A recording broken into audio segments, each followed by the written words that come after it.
Good evening दोस्तों। कैसे हो सब लोग। उम्मीद करता हूँ सब अच्छे होंगे। आज मैं फिर हाजिर हूँ अपने एक नए वीडियो के साथ। मैंने इस वीडियो में WBCS 2020 का इंडियन नेशनल मूवमेंट का टोटल 33 क्वेश्चंस को यहाँ पे सॉल्व किया है एंड उसके बारे में कुछ एक्सप्लेनेशंस दिए हैं।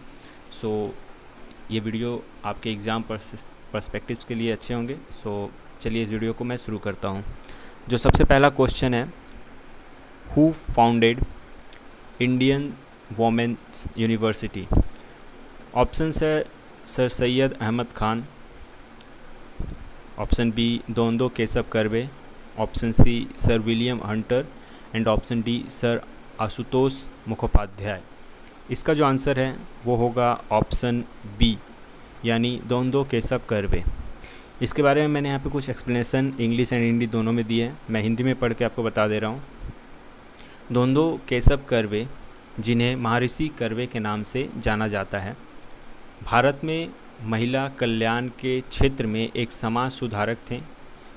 उन्होंने विधवा पूर्ण विवाह की वकालत की और उन्होंने स्वयं एक विधवा से विवाह किया। उनके सम्मान में पुणे में कर्वे नगर का नाम उनके नाम पर रखा गया और मुंबई में क्वींस रोड का नाम बदलकर महर्षि कर्वे रोड कर दिया गया। यानी दोंदो केशव कर्वे जो हैं, इन्होंने ही इंडियन वुमेन्स यूनिवर्सिटी की स्थापना करवाई थी।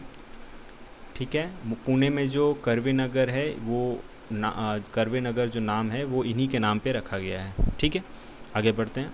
क्वेश्चन 2 है, who was the founder of the Jamia Millia Islamia. यानी जामिया मिलिया इस्लामिया के संस्थापक कौन थे। तो इसका आंसर होगा ऑप्शन ए यानी कि डॉक्टर जाकिर हुसैन। इसका एक्सप्लेनेशन यहाँ देख लेते हैं। डॉक्टर जाकिर हुसैन जो हैं वो एक भारतीय अर्थशास्त्री और राजनेता थे। उन्होंने 13 मई 1967 से 3 मई 1969 को अपनी मृत्यु तक भारत के तीसरे राष्ट्रपति के रूप में कार्य किया। उन्होंने पहले 1957 से 1962 तक बिहार के राज्यपाल और 1962 से भारत के उपराष्ट्रपति के रूप में भी कार्य किया था। ठीक है, आगे बढ़ते हैं। क्वेश्चन 3 है, through which educational report Kolkata university came in existence. यानी कोलकाता विश्वविद्यालय किस शिक्षक रिपोर्ट के माध्यम से अस्तित्व में आया। सो इसका आंसर होगा ऑप्शन डी यानी उड्स डिस्पैच। इसका एक्सप्लेनेशन देख लेते हैं। उड्स डिस्पैच रिपोर्ट के तहत 1857 में कोलकाता विश्वविद्यालय की स्थापना की गई थी। इस विश्वविद्यालय के पहले गवर्नर और चांसलर लॉर्ड कर्निन थे। ठीक है, अब आते हैं हम लोग क्वेश्चन 4 पर। क्वेश्चन 4 है, हु फाउंडेड द एंग्लो वैदिक कॉलेज। ठीक है, एंग्लो वैदिक कॉलेज की स्थापना किसने करवाई थी। तो इसका आंसर होगा ऑप्शन बी यानी लाला हंसराज। अब इनके बारे में कुछ जान लेते हैं। ये जो लाला हंसराज थे, इन्हें महात्मा हंसराज के नाम से भी जाना जाता था। यह एक भारतीय शिक्षाविद और आर्य समाज आंदोलन के संस्थापक स्वामी दयानंद सरस्वती के अनुयायी भी थे। ठीक है, इन्होंने गुरुदत्त विद्यार्थियों के साथ 1886 में लाहौर में दयानंद एंग्लो वैदिक स्कूल सिस्टम यानी जिसे DAV कहा जाता है की स्थापना की थी। ठीक है, अब आते हैं क्वेश्चन 5 में। When was the Hindu college founded. यानी हिंदू कॉलेज की स्थापना कब हुई थी। तो इसका आंसर होगा ऑप्शन बी यानी कि 1817 में। यहाँ पे मैंने इसका एक्सप्लेनेशन थोड़ा सा लिखा है। कॉलेज की स्थापना 1817 में हुई थी और न्यू समिति का अध्यक्षता महान समाज सुधारक राजा राम मोहन राय ने की थी। यानी इसका जो फाउंडेशन कमेटी जो था वो किन्होंने हेडेड किया था, वो किया था राजा राम मोहन राय ने। ठीक है, अब आते हैं क्वेश्चन 6 में। क्वेश्चन 6 बोलता है, व्हाट वाज द एक्ट 3 1872। अधिनियम 3 1872 क्या था। तो इसका आंसर होगा ऑप्शन ए यानी कि सोशल रिफॉर्म एक्ट। अब ये है क्या, यहाँ पे जान लेते हैं।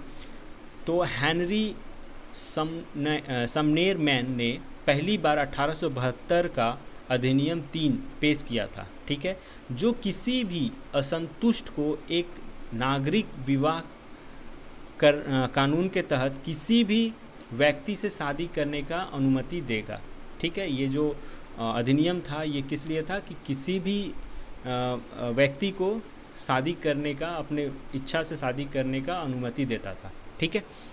अब आते हैं क्वेश्चन 7 में। ये बोलता है व्हाट वाज मीन्ड बाय खरवादी हुल, यानी खरवादी हुल का क्या अर्थ था। तो यहाँ ऑप्शंस है, इसका आंसर होगा ऑप्शन सी, यानी कि संथाल मूवमेंट। देखते हैं अब इसके बारे में।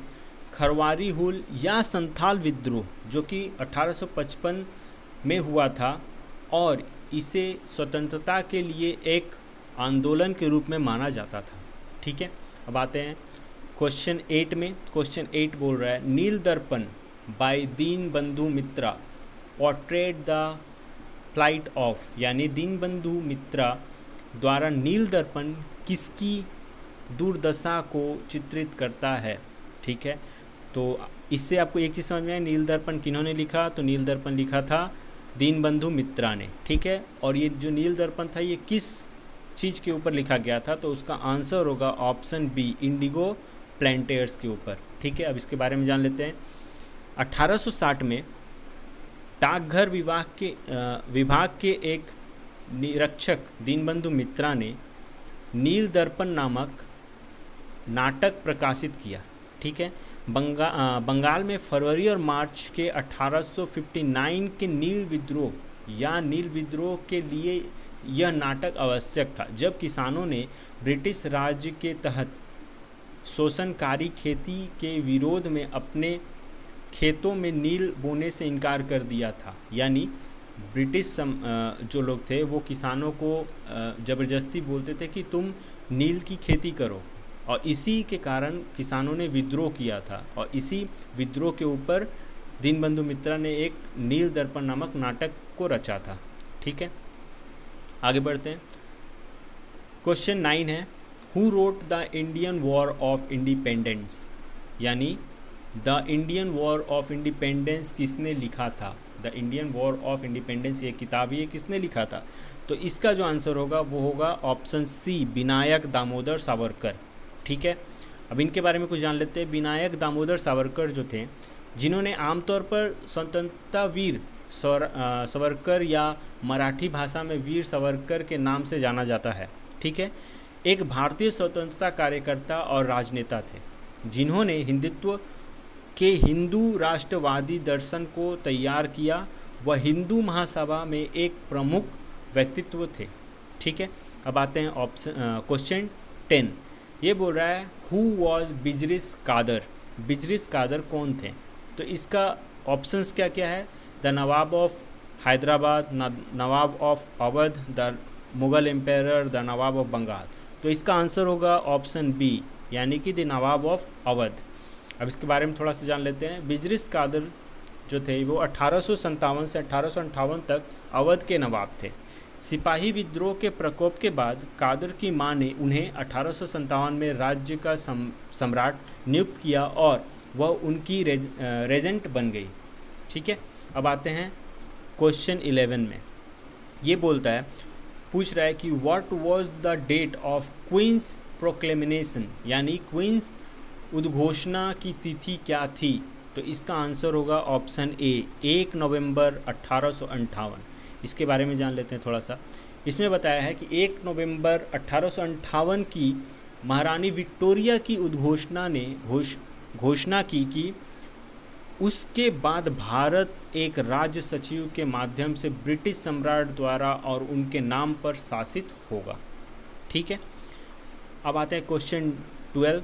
वो बोल रहा है who was the governor general during the annulment of sati, यानी सती की समाप्ति के समय गवर्नर जनरल कौन थे, तो इसका आंसर क्या होगा। इसका आंसर होगा ऑप्शन ए, यानी कि Lord William Bentinck. Lord Bentinck लिखा है, इसका आंसर लॉर्ड विलियम बेंटिक। इसके बारे में जान लेते हैं।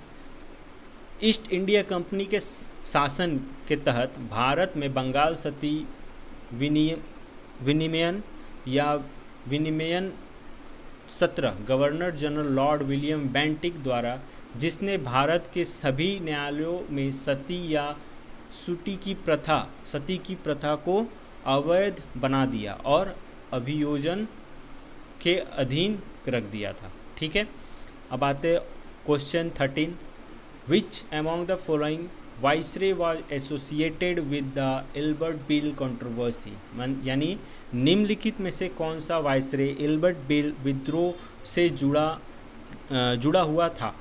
ठीक है, तो इसका आंसर होगा ऑप्शन सी, यानी कि लॉर्ड रिपन। ठीक है, अब इसके बारे में जान लेते हैं। सबसे पहले अधिकांश अंग्रेजी महिलाओं द्वारा इल्बर्ट बिल की लोकप्रिय अस्वीकृति को परिणाम स्वरूप वाइसरे रिपन, जिन्होंने बिल पेश किया था, ने एक संशोधन पारित किया जिसके तहत 50% यूरोपियन लोगों की जूरी की आवश्यकता थी यदि एक भारतीय न्यायाधीश को एक का सामना करना पड़ता था गोदी पर यूरोपीय। यानी क्या किया था इसमें कि एक संशोधन किया गया था इस बिल के अंतर्गत, जिसमें बताया था कि 50% यूरोपियन लोगों की जूरी की आवश्यकता पड़ेगी, जिसमें एक भारतीय न्यायाधीश के एक समान करना पड़ता था। ठीक है, अब आते हैं क्वेश्चन 14 में। इसमें बोल रहा है in which act yearly ₹1 lakh was allocated for the education of India. ठीक है, यानी किस अधिनियम में वार्षिक 1 लाख रुपए भारतीयों की शिक्षा के लिए आवंटित किया गया था। तो इसका आंसर होगा the charter renewal act of 1813। ठीक है, इसके बारे में जान लेते हैं। 1813 का चार्टर एक्ट एक ऐसा अधिनियम था जिसने ब्रिटेन के संसद द्वारा भारत में ब्रिटिश ईस्ट इंडिया कंपनी के शासन को जारी रखा। एक प्रावधान था कि कंपनी को रुपए का निवेश करना चाहिए। भारतीयों की शिक्षा पर हर साल 1 लाख शिक्षा की राज्य प्रणाली चार्टर अधिनियम के साथ शुरू हुई। ठीक है, आते हैं अब क्वेश्चन 15 में। ये पूछ रहा है under which governor generalship the railway were introduced in India. ये रेलवे के NTPC एग्ज़ाम में भी क्वेश्चन आया था। ठीक है, कि किसके गवर्नर जनरल के तहत भारत में रेलवे की शुरुआत की गई थी। तो इसका आंसर होगा लॉर्ड डलहौजी, यानी कि ऑप्शन डी। अब यहाँ देखते हैं लॉर्ड डलहौजी जो कि 1848 में भारत के गवर्नर जनरल के रूप में सेवा करने के लिए भारत आए थे। उसने सतारा, संभलगढ़ और नागपुर और झांसी जैसे कई राज्यों को डॉक्ट्रिन ऑफ लैप्स के तहत जोड़ा। ठीक है, उन्होंने भारत में रेलवे की शुरुआत की और मुंबई से ठाणे तक पहली रेलगाड़ी 1853 में खोली गई। ठीक है, अब आते हैं क्वेश्चन 16। ये बोल रहा है who was the first editor of the Amrit Bazar Patrika, यानी अमृत बाजार पत्रिका के प्रथम संस्थापक कौन थे। तो इसका आंसर होगा शिशिर कुमार घोष, ऑप्शन बी। अब यहाँ देखते हैं क्या है।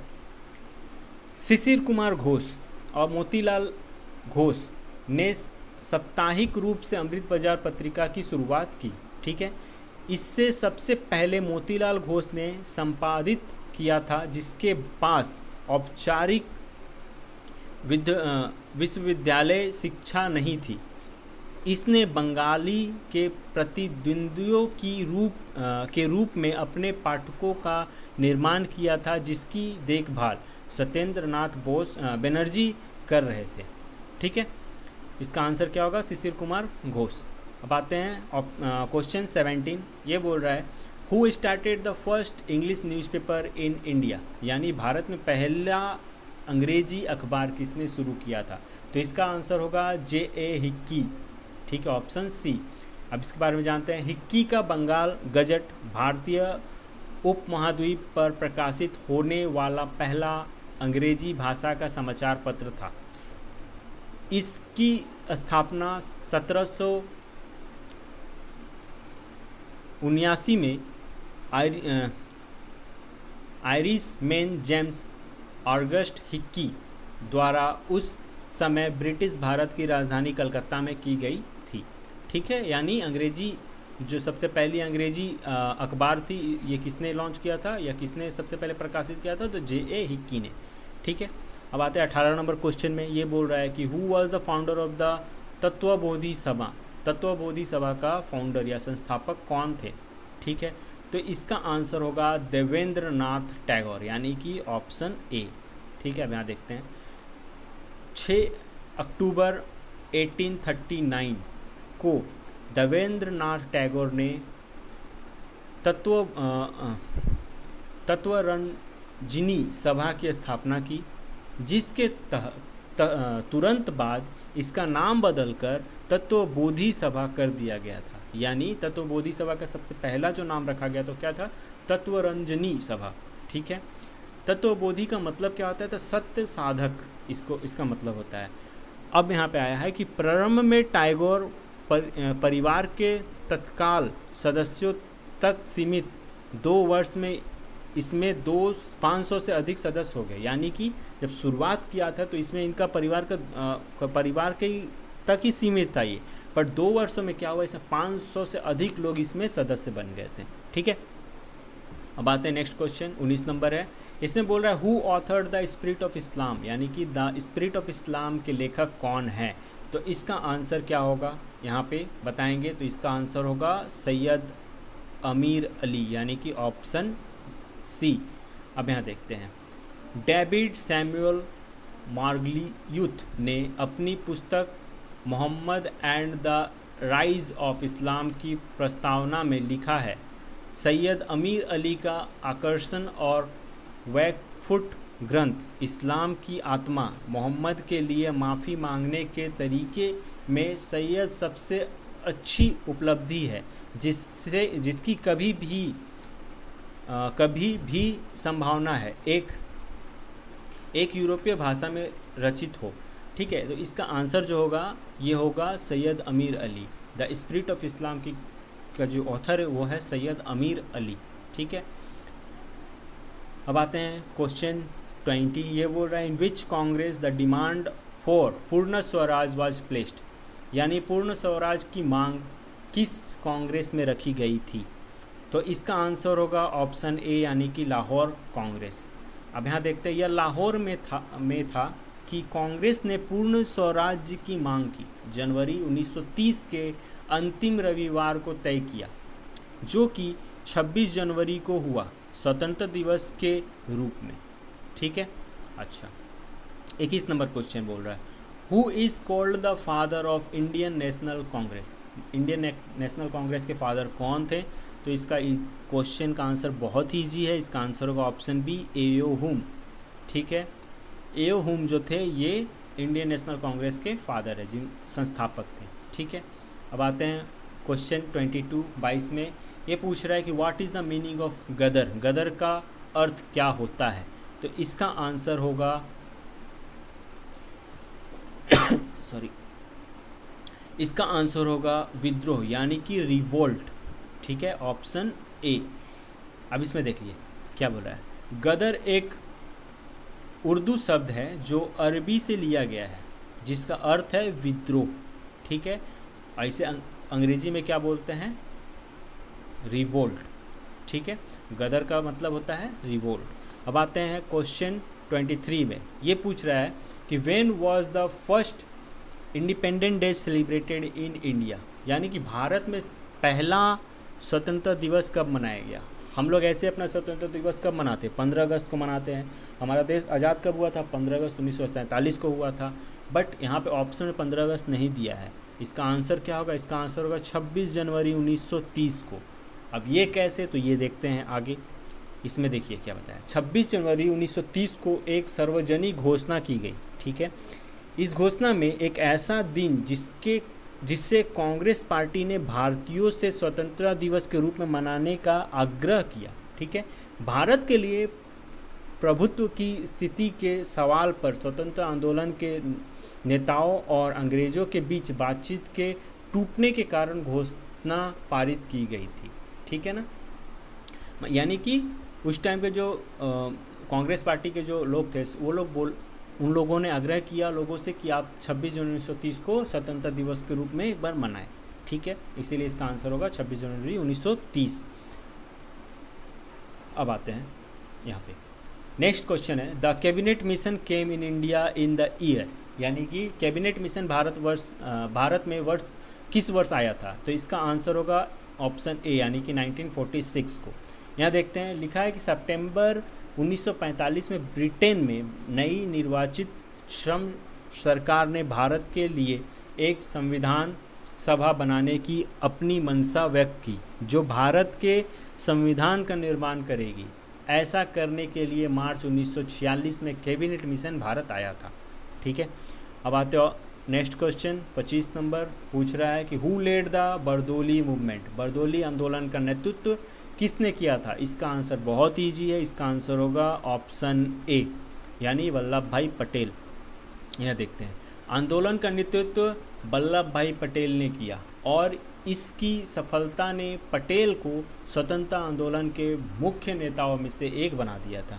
ठीक है, अब आते हैं नेक्स्ट क्वेश्चन।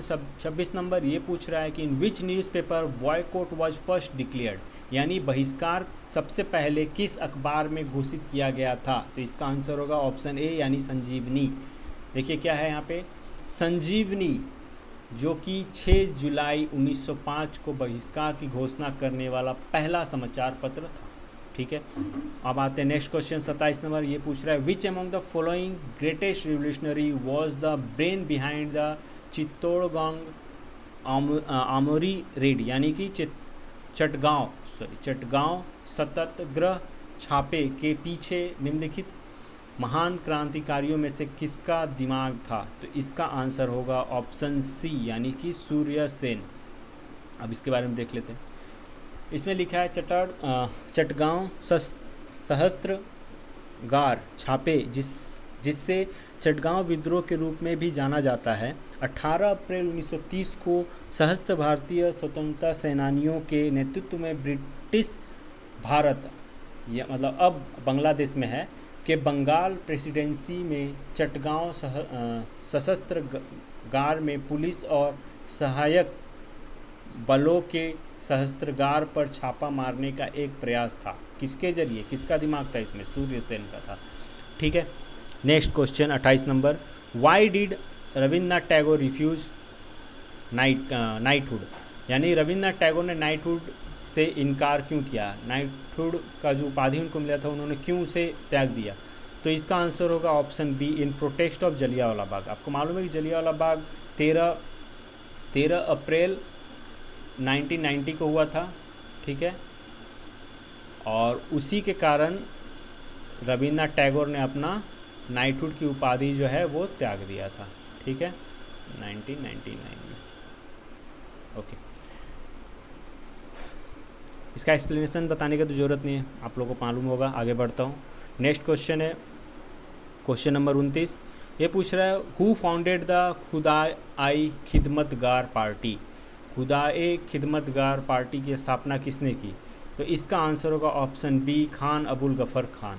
इसके बारे में देख लेते हैं क्या है ये। पश्तून मुद्दों पर जागरूकता फैलाने की कोशिश करते हुए अबुल गफ़ार खान ने मई 1928 को पख्तून पत्रिका की स्थापना की। आखिरकार मार्च 1930 में किसान ख्वानी बाजार नरसंहार की पूर्व संध्या पर खुदाई खिदमतगार का गठन किया गया। ठीक है, क्वेश्चन नंबर 30 है who was elected as president of all India Khilafat conference, all India Khilafat अखिल भारतीय खिलाफत सम्मेलन जो कि 30 नवंबर 1919 को हुआ था, उसके अध्यक्ष के रूप में किसे चुना गया था? इसका आंसर होगा महात्मा गांधी, ऑप्शन ए। ठीक है, 1919 में महात्मा गांधी यानी प्रथम अखिल भारतीय खिलाफत सम्मेलन के अध्यक्ष चुने गए थे। Next question, which Indian mass movement began with the famous Dandi march of Mahatma Gandhi, यानी महात्मा गांधी के प्रसिद्ध डांडी मार्च के साथ किस भारतीय जन आंदोलन की शुरुआत हुई? इसका आंसर होगा सिविल डिसओबीडिएंट मूवमेंट, ऑप्शन सी।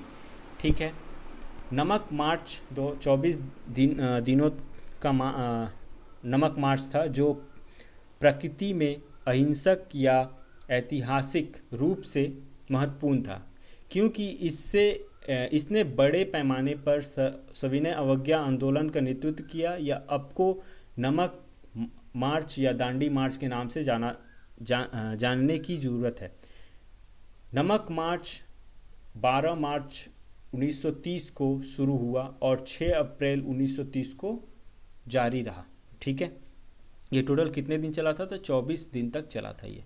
ठीक है, और इसके साथ में जो एक और आंदोलन शुरू हुआ था वो था सिविल डिसोबीडिएंट मूवमेंट। ठीक है, आगे बढ़ते। 32 नंबर क्वेश्चन ये पूछ रहा है कि in which year salt satyagraha took place, यानी कि सोल्ट सत्याग्रह, नमक सत्याग्रह, अभी हम लोगों ने इसके बारे में देखा। तो नमक सत्याग्रह कब शुरू हुआ था? तो यहाँ पे हम लोगों ने पहले ही देख लिया कि 12 मार्च 1930 से शुरू होकर 6 अप्रैल 1930 तक चला। तो यहाँ ऑप्शन में क्या होगा? 1930, यानी कि ऑप्शन बी इसका आंसर होगा। ठीक है, आगे बढ़ते।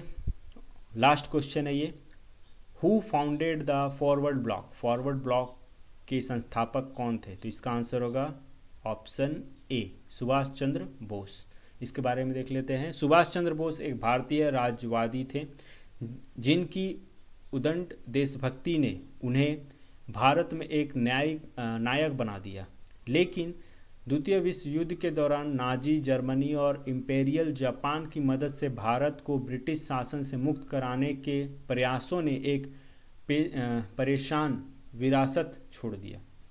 ठीक है, तो आज के लिए बस इतना ही। उम्मीद करता हूँ आपको मेरा ये वीडियो अच्छा लगा होगा।